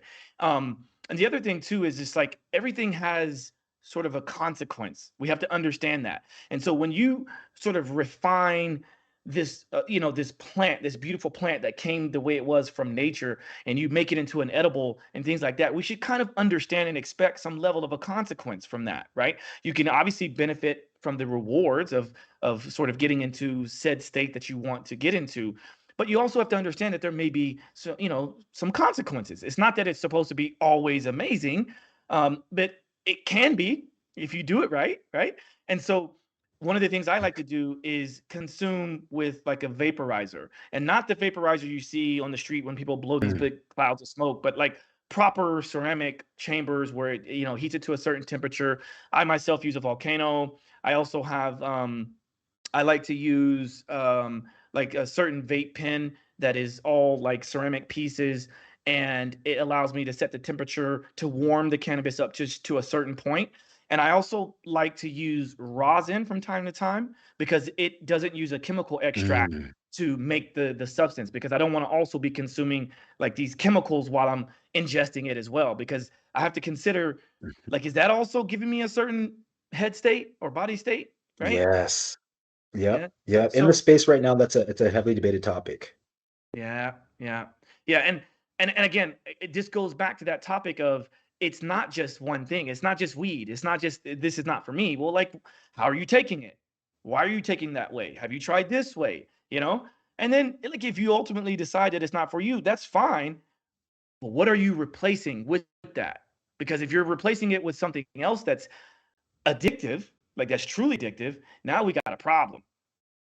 Now we got a problem. So, oh, I feel like we could talk so much about cannabis, and maybe we will do another Man. episode on this.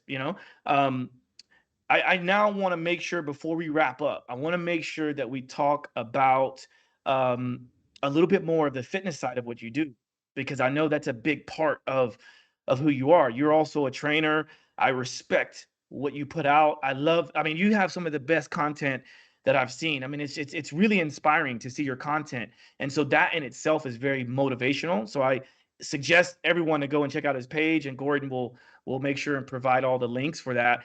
But let's talk about your fitness journey and how that has also helped you throughout your life of your journey of optimal health and wellness. Yeah, no, my fitness journey, man, it is like, and I think that we talked about this, and you and I are very similar in that respect, with the biohacking space. Um, you only get one body, you only get one of these. And, I kind of liken myself to a high performance machine, right?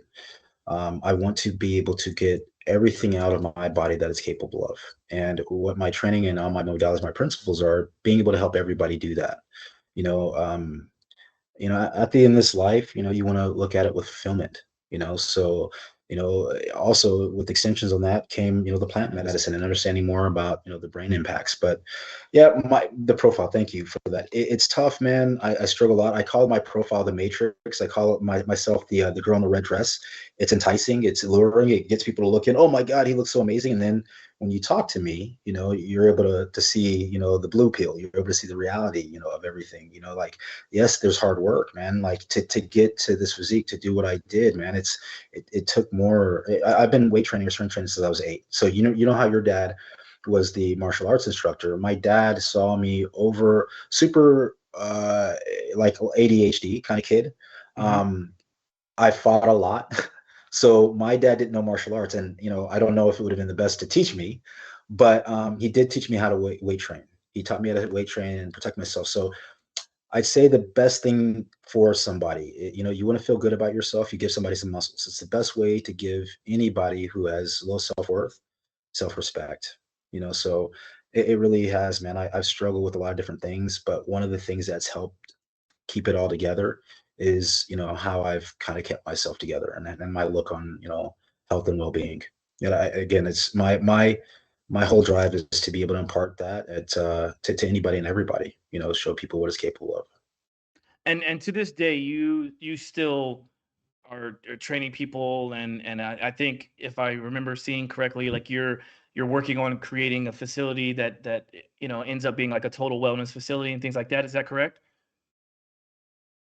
Yeah, I do. Like, again, we're still in the what I would love to do at one point. I'd love to be like a wellness director or some kind of trainer for a sports team, but I would love to get opioids out of the locker rooms, get everybody away from that, get a more holistic approach to how people see training, to also get people to understand the incorporation between plants, and the medicine behind that. Because even another approach, when people stop training, you'll pop these NSAIDs, these anti-inflammatories. All those have impact. Cannabis is the only thing that it's an anti-inflammatory, it doesn't have that. So yeah, no, it is, man, to have a clinic, have a clinic to be able to impart all those different modalities on a larger scale. Mm. Yeah, I can visualize what you said, because I know you a bit better now, and I can visualize like possibly how you would carry it out. But I also visualize the person who doesn't know you, or who probably is in this state of like, oh man, like, is this going to be a dispensary where we can also lift weights? Nah, it's not going to be like that. I can promise you that, right? Because Yeah, like, it needs to be the right set and setting, and we want to treat this as such. Because nowadays, like, if you want to just go party, right? You can go and drink, you can go and smoke, you can pop, you can do mushrooms, and you can do all these things.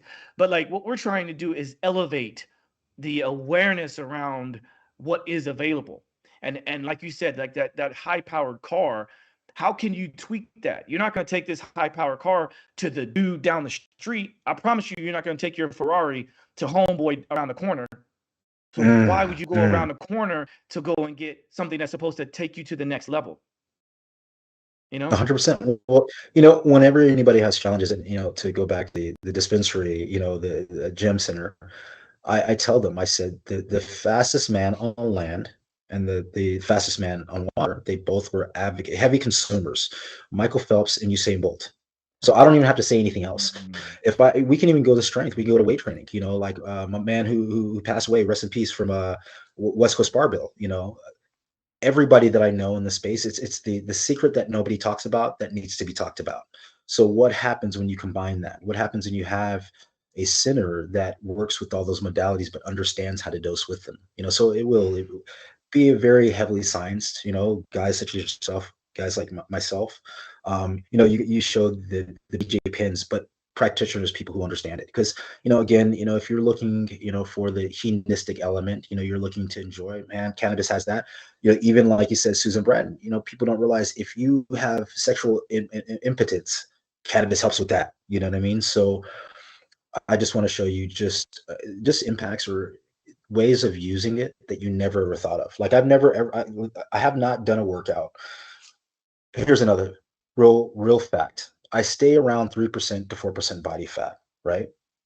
I believe largely that cannabis, because it's a huge anti-inflammatory, is beneficial along with my diet, helps that. But I'm not riddling myself with pills and things after I train. I don't have supplements and crap. A lot of it's plant based, and I want to show people that effect and what that does. Hmm. Um, Thank you for sharing that, and I agree with you. I think the narrative around the idea of the fastest man on land and the fastest man in the water, and some of the other best in other modalities and other sports, is the common narrative is like, well, oh, imagine what they could have done without it. And it's like, well, you're imagining it in the benefit possibly because you have this negative connotation around it. But I imagine it as they probably would be able to do it because of said pain Mhm. or because of, X, Y, and Z, right? So it's interesting because like even Mike Tyson, right? He's a cannabis advocate and he's one of the most fierce boxers on this planet. And now like there's this magazine, I think it's an online magazine called Sports Cannabis. Do you know it? Sports, Mhm, yes, Sports mhm, Cannabis. mhm. What they're doing is highlighting exactly what you just brought up and what I'm talking about now.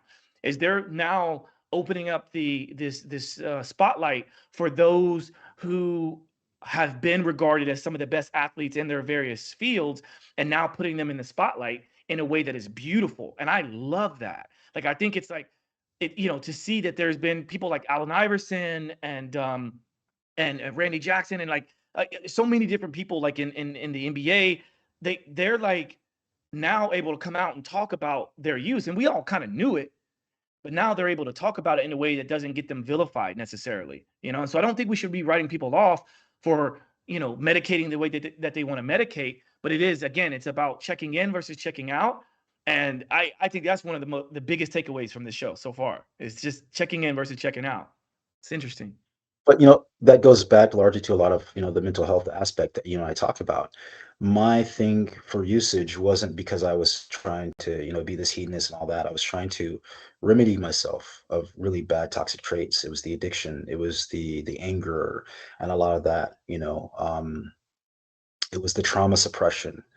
So what people don't, and in the podcast I had with Sean, it definitely helps. It's an enhancement on some of these things. I didn't use it, like I said, to check out. I used it to check in. After I stopped with the alcohol, and I was really deep into my sobriety. I went into my therapy, and there's parts that I talked to Sean. There's parts in therapy. There's parts in your life that you get through that you can't navigate. You just can't get through because they carry so much emotional subtext to them.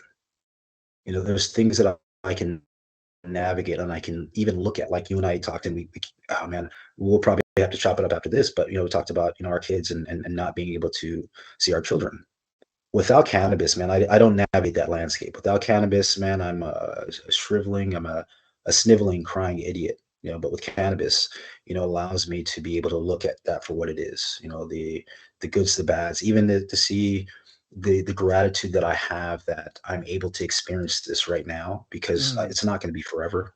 It's not going to be forever. So Helps you become the observer. yeah. man, Gordon, that is it. That man, that's the word that I've been looking for. The observer, the observer. Mm. Without it, we're constantly trying to live, and it helps you be the observer. Man, That is powerful. so, And that moment that you talked about that. and on that note, that's all I like. Yeah, sorry, I think it cut out there for a second, but I was just saying, like, um, that's one of those moments in Sean T's podcast when you mentioned that piece about how you being able to formulate some kind of emotional situation, right? Like you can formulate what you need to say and also let it come out because it's suppressing some of that ego, and now you can actually be emotional. And this is one thing, especially as African American males coming up in today's world, right? It's like one of the things that, and I don't even want to just say just African Americans, but usually most males in this heavily masculine society, they're taught to be tough, don't cry, suck it up, be a man. And like, what does that mean? And so when you can kind of strip some of that back and you can understand that you just being genuine, being who you really are and being able to talk about that. And if the Mm, people around you can't accept that, then that should show you that that's your filter. Cannabis could be your filter. Anything that allows you to kind of understand and see, to be the observer. Like, we want to surround ourselves with people that are going to elevate all of us, with or without cannabis, right? And sometimes you just need to be shown it. You need to pull the curtains back and go, ah, I see you now. That's the observer, right? Right. Wow. Yeah. Oh my gosh. And again, why I'm like smiling is because I'm thinking about the experiences when you're in a deep session and you're locked in. You're like, I'm the observer here, and it's so I don't think that people get how emotionally even that's stimulating. I think even in this conversation, and I'm not, and what I love about you and I, no one's posturing for position. Nobody's jockeying because they got to get their word in. And the challenge, I think, with today's society, we've become so big on delivering our message. We've become so intent on listening with the intent on speaking without just truly receiving what people have to say and just their presence. Like, I love what you just said, as being the observer, Gordon, because with cannabis, man, like, I've never felt like I could be that way. I felt that because Mm. of past agreements, because of past things that I always had to. And what you said earlier, going back to what you said earlier, because of who I am and what society says that I am, I have to be a certain way. Like, being a black male carries so much connotations, like you're this big black male. Man, like the minute you hear me, it's off-putting. People are like, you don't sound like I think you should sound. One of the things I wanted to make sure we put out there before we start to kind of go into the last couple of questions, because we've got a lot of great nuggets of information, pun intended, from this chat. And and so I know we're going to be able to resonate with a lot of people. And what I would like to offer for people, so I think we've drawn a great picture with this idea of like understanding this societal pressures from lots of different people of color, people of non-color, and we also talked about family situations and being emotional, and we talked about sports, and we talked about health and wellness, and all these preconceived notions. The overarching idea is that, like, let's just be a bit more open and empathetic and learn, right? Mm, Let's not just say because we saw something online that that's the fact. Sometimes we actually just need to get our hands dirty and become our own biohacker and actually try some of these mm, things out. And for instance, if you're not the type of person that goes and plays basketball or does BJJ or goes for a marathon. In fact, I wish I knew about the Hindu Kush when I ran the marathon, because that probably would have helped me. But one of the things that I would suggest is, like, first of all, try this in your home environment where you feel the most safe. And then mm, you connect with someone that you feel most safe with, if you're going to do it with someone, because that sets the setting, you know, and that sets the set, right? So proper set and setting. And then you can set an intention. What are you looking to do? How do you want to check in versus checking out, right? That's important. And then I would also offer, again, besides my profound experience playing basketball and having it feel like the Matrix, another thing I love to do, is breath work, meditation, and massage while being elevated. Massage while being elevated, for me, massage feels like I literally feel like the person is one with my muscles and my joints and my ligaments. And it's literally the most profound experience. Mhm. So if you've never mm. tried that, I suggest anyone listening right now get a good balance of CBD to THC. Make sure to have your high dose CBD with you just in case, and then go and try that out. If you've ever felt like massages are too painful for you, you might forget all about that if you're elevated properly. Mm. Yeah. Right. Right. So, okay, Charles, we've been chopping it up for quite a while, and this has been wonderful, been fascinating. I see the cat is making an appearance in the background there. Um, I now want to transition to the last couple of questions that I like to ask on this show, and this is fun, and not to say that it's any more fun than we're already having. But what are a couple pet peeves of yours? What are a couple things that just get under your skin? And it can be about anything. It doesn't have to be about cannabis or fitness or whatever. You know what? We talked about this. I think the biggest pet peeve anymore these days is indifference. Indifference is probably the biggest one. We live in an automation where everything is just so quick and we're so instantly gratifying. With that being said, my pet peeve is, you text people and they don't respond.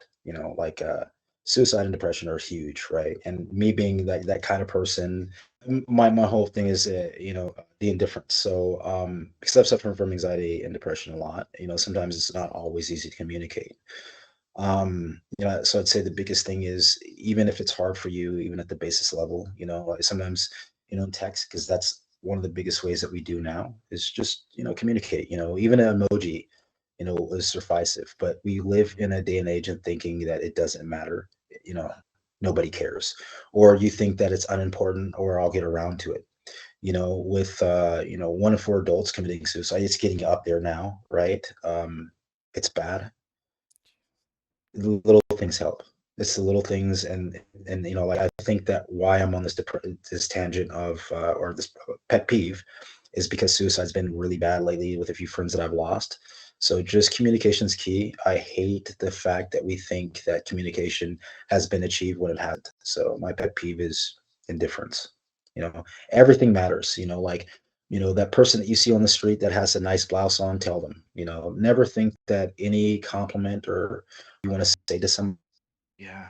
Yeah. put in context how the little things have a bigger impact than you realize. There's this picture that I posted on LinkedIn, and it's this black guy, this kid, and on the bridge, and then there's this police officer.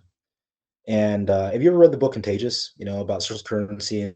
Mm-mm. So the picture of these two people, it's a cop and a guy, Mm. and he's very distraught. And you later on find out that the cop is consoling him because he wanted to commit suicide. He was going to jump off that bridge, in the Golden Gate Bridge in San Francisco.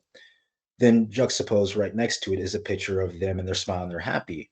And the story was, I don't know what the day was, but the guy had a horrible day. He was 18 years old, had a horrible day, and thought, this is it. He wanted to jump off the bridge. And the cop, who was probably my age, I don't think they talked his age, 44 or whatever.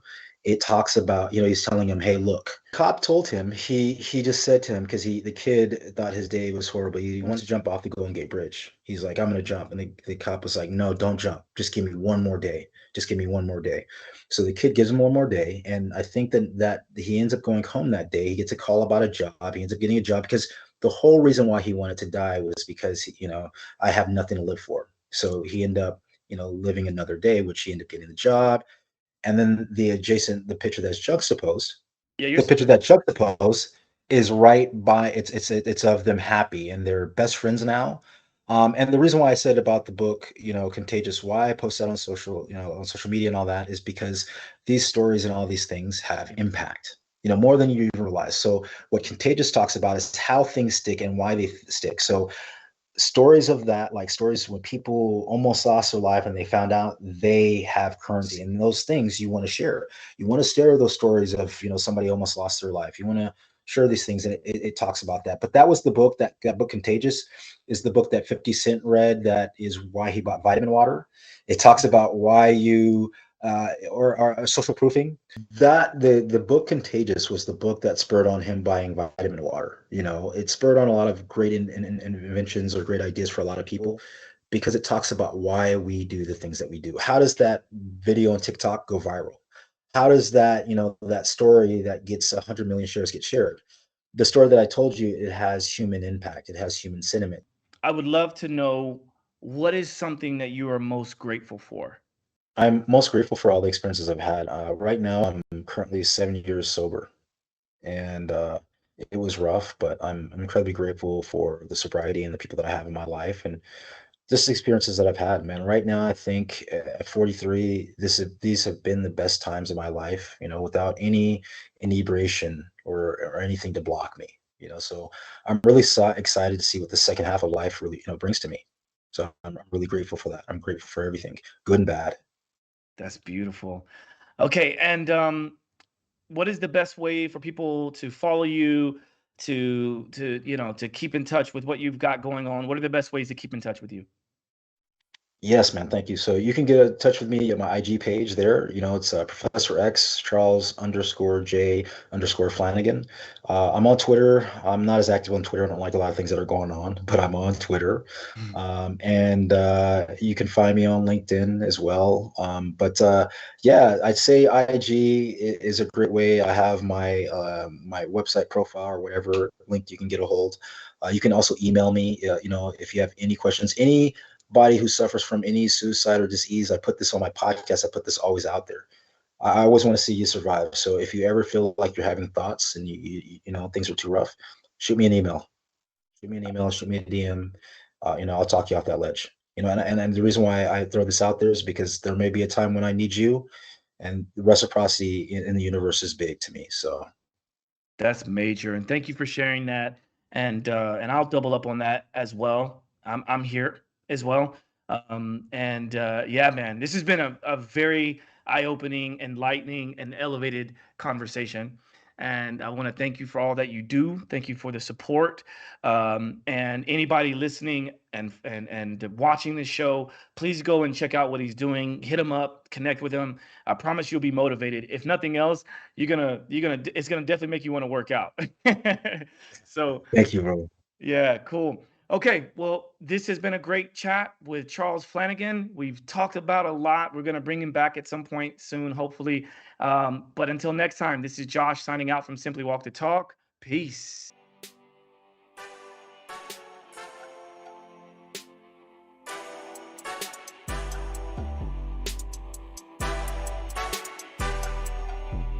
Simply walk the talk.